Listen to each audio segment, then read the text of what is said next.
And it's the Roundtable Brown Bag. Hello. Happy Tuesday. It's Tuesday for the Roundtable Brown Bag. I'm Chris Handy, and this is Bethany. Bethany. And we're here to talk about a few things.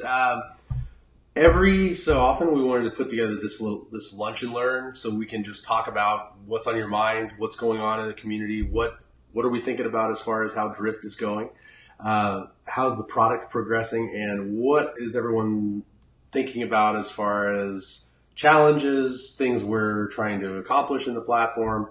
How are we tackling things? All right. So we've thrown out some questions over the last week. There have been some new challenges that I think a lot of folks have gone through and been solving over the course of the last week. First thing I want to address is one of the most recent updates to Drift. And if you look at how video has been progressing over the last few years, it's become more and more of a thing. And actually being a part of sales messaging and the back and forth, Vidyard and the being able to go and record a quick video and send it through to a prospect or someone who is in your funnel, or even pick from a library of videos that are pre-recorded and send those through to someone in chat, is something that now you can do natively in Drift. And it's now integrated across the platform, whereas before you could send it through in a conversation. Now you can send it through in email marketing and all kinds of ways in the platform. Which I think just really advances the sales process more quickly. Being able to put a name to a face really helps, I think.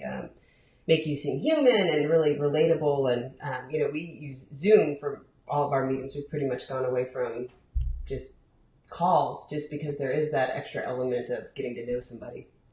And to that end, one of the things that we do when we set up a new Drift account, and this is how, if you're booking a 15-minute meeting with any one of us, we use Zoom in the location field so that we are opting people into a Zoom meeting right away. A lot of folks, they just let the meeting kind of come through, and you book a meeting and then there's the meeting, and then who knows what's going to happen. If you go ahead and put your Zoom information right there in that location field, so that when it pops up on that person's calendar, they'll be able to click on that, and then they're right here looking at you. And the reason we like Zoom specifically is that it's video first versus some of the older tools. GoToMeeting, I'll call it out. It takes 25 clicks to get to show someone how to turn their camera on, and that's typically not a good experience. But whereas Zoom, you can make it so that it's automatically turning the camera on no matter what. And that accelerates the sales process, like you said. I mean, it just makes it so that you're already getting to know someone. You skip past all this quote unquote BS when you're kind of on the phone. Yes. Well, you can have better small talk, right? You can have better get to know you talk when you can see that person's reactions. Correct. I can figure out, are you paying attention? Are you not paying attention? These kinds of things are great. So being able to just kind of integrate these tools in unique ways. This is not news probably to some of you folks who are watching this, but definitely a great way to integrate some of these tools. Well, and I just on the company point, I think that Vidyard is like very much the same as Drift. It's exciting. The video that they produced just when Drift got their additional round of funding was like mind blowing. It was amazing. It was fun to watch, and I think that they're very compatible as companies. And, I like to see companies supporting other like companies. That's right. So I definitely look forward to more of this kind of thing coming in the future as Drift progresses. So another hot topic on the Drift Roundtable this week was live view, how to optimize live view. We had people saying they'd like to kind of watch and stalk it when they could. But is there a way to maybe make that work in your favor if you have time and you see somebody's on? I know that in the past you've jumped on when you've seen somebody hovering around something or going back to a page that you've jumped on and started a conversation. Yeah, I think Erin had a great point here. She said, I know it's not that productive, but who else sits around hanging out on the live view just to see what's going on? And, I've certainly done that before. And then someone else had a great point. Kevin, KK, is saying, hey, it's good to get in the habit of following people that you want to talk to so that you can get the notifications when they are on the site. And then you can start a chat. then you're not just sitting and watching the live view. And he's found it. He has seen the page. He has seen the page useful, and to get a quick insight to say, "Wow, there's a ton of people on this blog post, and we don't have a bot there. We got to check this stuff out." So using it more as insight into really kind of what's going on the site at any given time versus who should I reach out to, and leaning more on the follow feature to do that, and maybe the leads that are already assigned to you or the contacts that are already assigned to you in the system. And looking back after thinking about how Kevin made that suggestion, that is actually how I do use it. And that might prompt me to go to LiveView to see where they are. When I get a notification that so-and-so is back on the site, I'll go and check out LiveView. But in hindsight, that is typically how I do end up using it. Going to LiveView and checking it out is something I do periodically, but I can't really recall a time where I've just sat there and watched it for forever.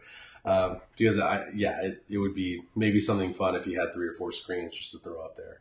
But. And I think that, I mean, if you're measuring, if you're, you send an email out right away, you can immediately see people reacting to your email. That might you gauge some interest, but yeah, I don't know that I would spend the whole day just staring at it. That's a good point. If you're doing something live and you're trying to drive traffic to a webinar page or something like that, it's a demand gen kind of effort. Looking at it just like you just described. Hey, are people interacting? Who's coming to the site? How fast did they come? This is interesting information to know. Who are the first responders? Who comes every time?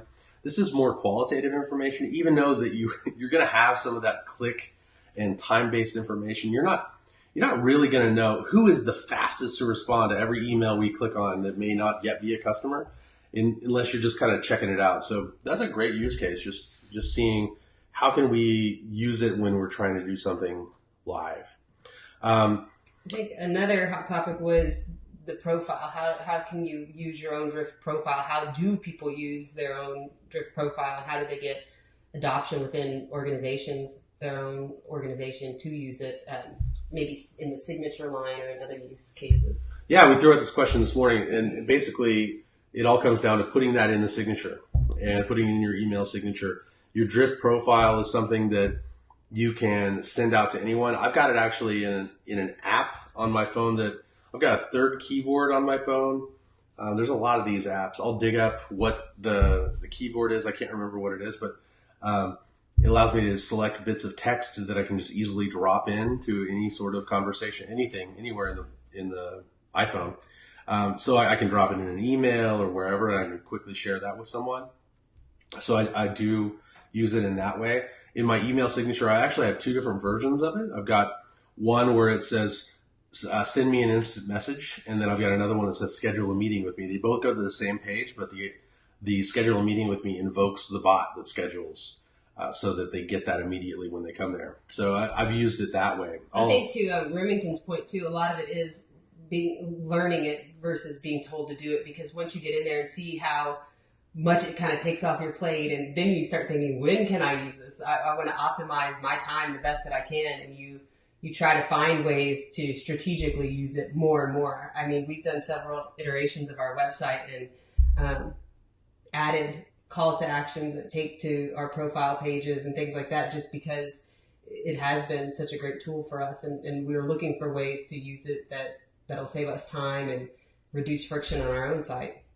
And Adam is saying that he's struggling with adoption on the sales folks side. So how can you get everyone to use it in your signature? This is not easy, getting everyone to use any platform or tool. If folks don't see the value, then they're typically there's no reason for them to pop it on there. Well, and it needs to be a top-down thing. How many organizations have we gone into where we've met with the CEO and they're all for these initiatives and they themselves don't do it? Sure. It's almost like a culture thing. It's a you need to do it. You need to do what you say you're going to do and expect others to do. That's right. And standardization across all of these signatures is something that you don't see in many organizations, to be honest. So there are some tools that it will help you with this if you want to just force feed it. But like Bethany's saying, there is a culture element that needs to be addressed as well. I think too, looking at the why behind, that's where you have to step, and it's not just a, text on a page or what have you. It's the why behind why are we doing this? And I think a lot of times that doesn't trickle down any initiative, software initiative or other, if people don't understand it and rally behind it and have ownership in it, it's a lot harder to get the adoption. One thing I would like to see is, because one thing that Adam notes is that he's shown his team how to use it, but I think 1 out of 10 has set it up. I would like to see more administrative options to be able to go in and set some of these things up from an admin perspective, to be able to go in and load in pictures and information for your team, so it's just not another thing they have to deal with. If all I had to do was pop in a link to my email signature, then that would be certainly one less step for me. To invest the time in another tool when I look at it as just one more thing or one more attempt at trying to get this right, maybe it just looks all the same. Those of us in this group are probably of a different mindset, but there are folks that just, not looking past the surface of this, might not understand the real value of what this can actually do. So there's a lot to these drift profiles, and I'll be interested to see how they evolve over time and what kind of maybe even domain options we have to put that kind of thing on our own domain. I think there's a lot more to grow there. And another thing that Steve, we call him Hambo, brought up, Mr. Hambo, yes, was how do you talk to people about conversational marketing? How do you demonstrate what it's all about? And I think the way that we do it, I don't know that we really, outside in the sales process, really throw around the term conversational marketing. We really look for ways to optimize conversions and just talk to people, have more conversations. What would you say about that? Conversational marketing is a term that can be used to categorize some of the things that are going on here. When I talk with people who have never heard about any of this before, I say things like, if your customer sent you a text message, would you answer them back? Right? This is just texting with your customers. It's just another channel. And most sales organizations are putting up a wall and they're saying, we don't want our customers to text us. And that's silly. This is how they want to communicate. In fact, if you look around, most of your sales folks are already texting their customers. It's just that they're doing it in a way that no one can pick up the ball if that salesperson is busy or otherwise can't respond. When there's no tracking, there's reports there's information you can gain. That's correct. And standardizing this stuff across the organization has huge benefits throughout the customer experience. What happens after the sale, right? Do you get the customer success person's cell phone number to text them? No, and that could be a shocking thing, because the salesperson typically goes out of their way. They send, call me anytime. Exactly. I'm up all night. And now I'm boxed into this one process that's different. Whereas if you go through this process of using Drift, you have a new way for people to reach out and send individual messages, but you have the backup of your team there to pick up the ball where necessary. And it's the same consistent process throughout that's not tremendously different from one person to the next. So I think really reframing the conversation when you're talking with people one-on-one is a great way to just cut to the chase, which is really getting to a meeting faster, right? We want to be able to exchange information in the fastest way possible, but get to in the sales capacity, I want somebody on a one-on-one video call as fast as I can possibly do it. If we can be in person, I'd rather do that. We actually just came from a